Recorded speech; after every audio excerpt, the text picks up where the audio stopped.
Hello everyone and welcome to the channel. So today I've got a Carmelo Anthony build for you. So make sure he's a small forward and we'll move on to the body settings.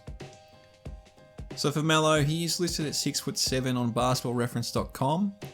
I'm pretty sure in previous 2Ks and previous seasons he's been listed at 6'8". But on basketballreference.com, which I think is pretty reliable, he's 6'7", so that's the height we're going to go with. In terms of weight, I am going to drop it down to 180 pounds, which is the minimum. This is just to help with a bit of speed and a bit of defense. In terms of wingspan, we are going to leave it at 6'11". So we won't go too huge with the wingspan, just to keep some shooting high, as he was a really good shooter as well. And we're going to keep body shape defined. Now for finishing, we are going to push close shot to 91. So you are 6'7", and he was particularly good at getting guys in the air and finishing through contact that way. And he was just this big, strong body. I know you've got minimum weight, but for Melo, you know, a lot of his shots came in close because he was so good at creating space down there. So we're going to get a close shot nice and high, and you do get the extra badge point at 91. For driving layup, we're going to push that to 89, so we get those layup badges gold. As like I said, he was really great at finishing around the paint. You know, when he was at Denver, he was quite good at slashing. You know, he's really athletic. And then when he came to the Knicks, he became more of a shot maker, particularly in the mid-range. But we're going to get driving layup to 89. For driving dunk, we are going to push that to 87. So at 87, we just get an extra badge point, and you do unlock the pro contact dunks and the alley-oop contact dunks as well. So you will have some contact dunks for this build because, like I said, you know, particularly at Denver when he was really young and athletic, he could definitely posterize guys. So we definitely want a level of contact dunks. Now for standing dunk, you are 6'7", so we do want a bit of that. So we're going to push it to 45 just to get those basic standing dunks. So you've got something to go to in case you're stuck under the rim and you need to get a shot up. Now when he was at the Knicks and, you know, OKC and things, he started playing more of, you know, he started developing his post game and he became a really good post player. You know, particularly with his big frame. So we're going to push post control to 88. So the reason it's 88 is because I had the points available to push it that high to get back down Punisher 1 badge point cheaper. So at 87, it's worth, you have to upgrade it with 6 points, and then at 88, you only have to do it with 5. So that's why it's 88. But that'll be all for finishing. In terms of shooting, he did become a really good shooter, particularly in the mid-range, so we're going to push mid-range shot to the max, which is 90. And he has had seasons where he shot over 40% from 3. So he is a bit of a streaky shooter, but he has had seasons where he's shot really well. So we are going to push 3-point shot to 85, which is the max for the 30 shooting badges. And in terms of free throw, he is about an 82% free throw shooter. And I had the points left to get it to 83. So you'll be able to knock down free throws at a really great clip. But that'll be it for shooting. In terms of playmaking, I wouldn't say he was a great playmaker, but he definitely needed to have some sort of handle and speed on the ball to create shots.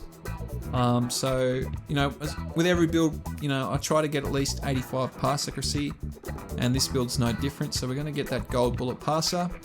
But in terms of ball handle and speed with ball, we are going to push ball handle to 1 below the max, which is 83. So you do lose that gold hyperdrive, but you still have a good level of ball handling. And then speed with ball, we're going to push to 76, which seems to be the sweet spots, because if you do go any lower, you do lose a badge point, and you don't lose any tier of badges by going down to 76 either. So you will be pretty quick for a 6'7" player. Now on defense, he wasn't a spectacular defender, but he did have a big, strong body, so he was able to guard, you know, fours that may have been a bit bigger, a bit taller than him, because he was so strong. He could still do that.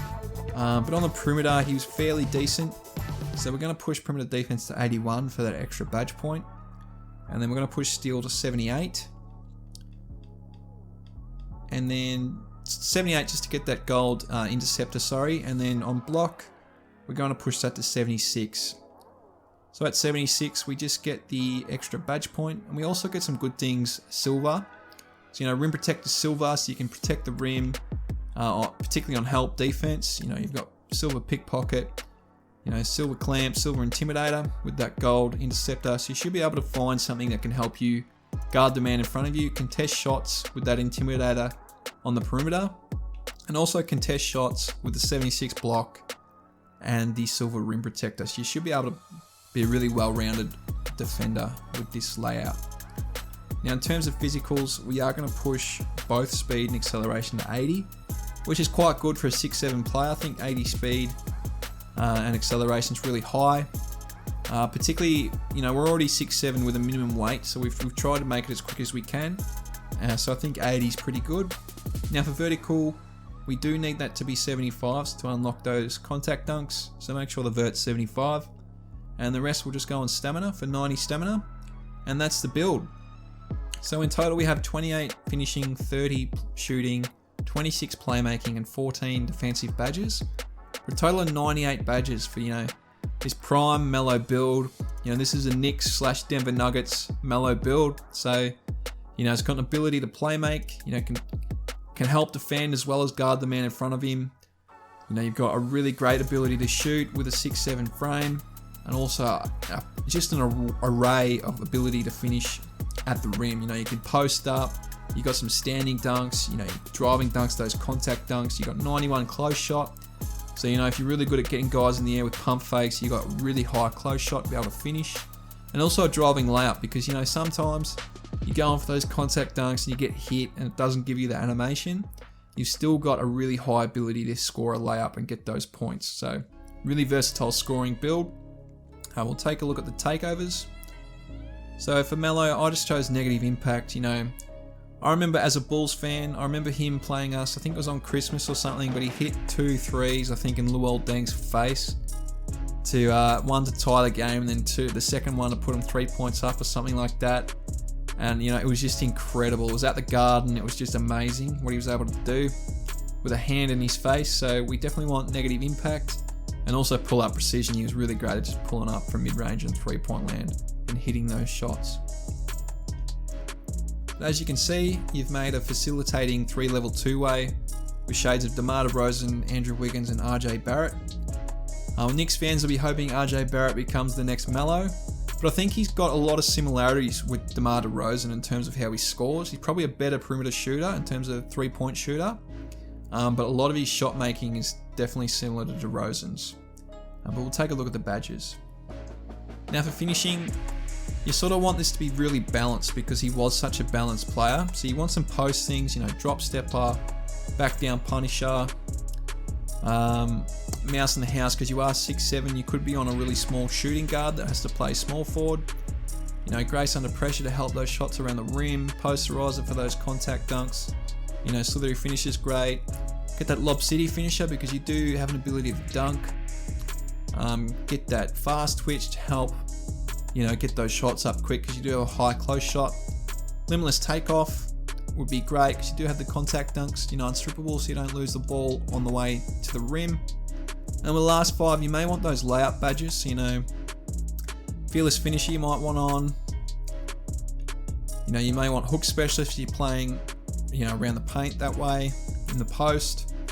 And you've still got 2 left, so, you know, you may just want to upgrade something. So you may want, you know, Dream Shake if you play a lot of career. You may want to upgrade Fearless Finisher. That could be a good one to go with, and that could be a really great layout for Carmelo Anthony. Now for shooting, he was supremely clutch, so I want that at least gold. He was a really clutch player. Like, the amount of big shots that he's hit is just incredible. Difficult shots, he's really hit some difficult shots. He's a bit like Kobe Bryant in that sense. You know, hot zone hunter, rhythm shooter. He often put people to sleep with his dribble moves. He would like dribble it between his legs real slowly and then just rise up in front of their face and hit it. You know, you can get gold Hall of Fame sniper, so that, you know, those ones are good there.